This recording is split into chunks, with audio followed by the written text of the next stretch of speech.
Antacids, these are medicines that lower acid in the stomach, and they help relieve heartburn and indigestion.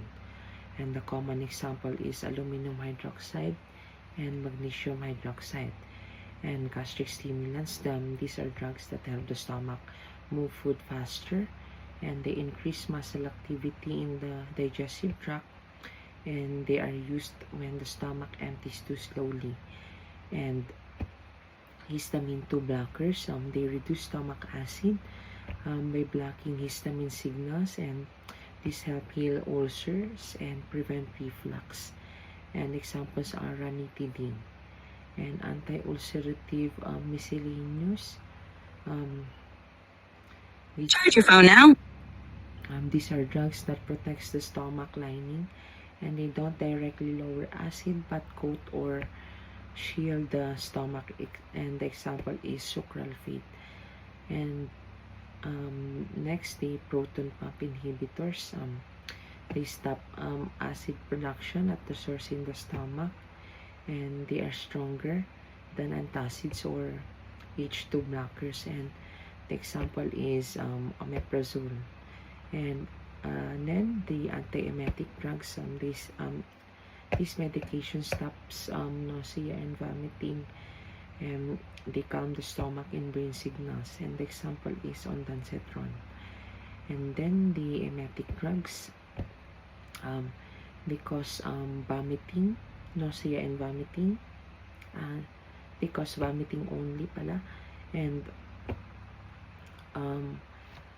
these are used to empty the stomach in poisoning, and the example is syrup of ipecac.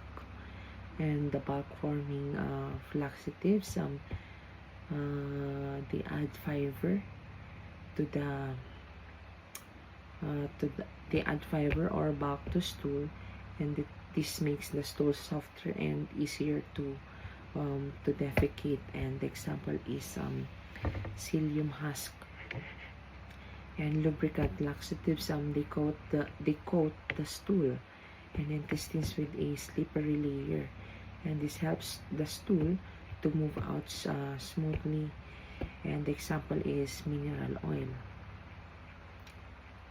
And then the hyperosmotic drugs, they pull water into the intestines, and this softens the stool and makes bowel movement easier, and the example are lactulose. And then the stimulant laxatives, they trigger bowel muscle to contract, and this causes the stool to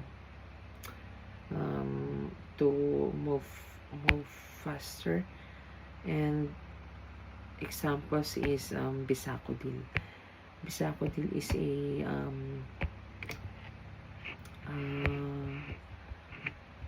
the one that you put in your anus, the suppositories.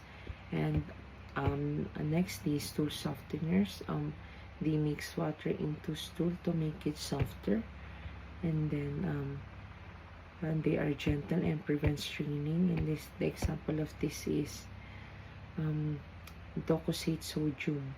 And then the saline laxatives, they draw water into the bowel using salts naman, and this causes quick bowel emptying, and example is magnesium sulfate. And then next, the CNS stimulants, they speed up brain and nerve activity, and they increase the alertness and energy, and they prevent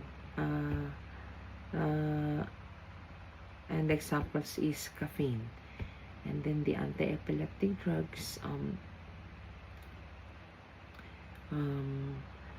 these are drugs that prevents or reduces seizures, and they calm overactive brain signals, and the examples are phenytoin and carbamazepines. And barbiturates, these medications are sedative drugs, and what they do is they slow the brain activity, and the example is phenobarbital.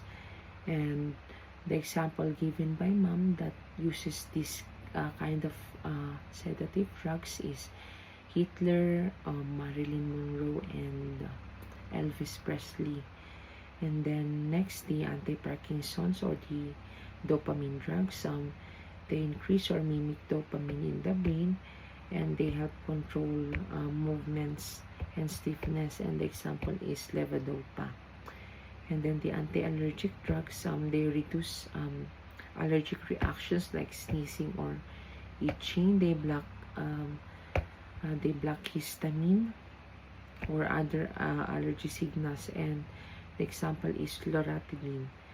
And then the centrally acting cholinergics naman, they work on the brain to improve nerve signals, and they are used to diseases like Alzheimer's. And the example is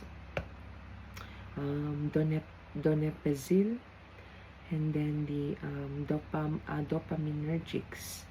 Dopaminergics, these are drugs that increases dopamine activity in the brain, and they help control movement problems like stiffness and tremors in Parkinson's disease. And the example is levodopa. And lastly, the ulcer, it is a type of it is a sore or open wound inside the body, often in the stomach or intestines, and also in the buttocks, the one that you call pressure ulcer. And it happens when the lining is damaged by acid or infection. And then the example, it can cause pain, bleeding, and indigestion. And that's all.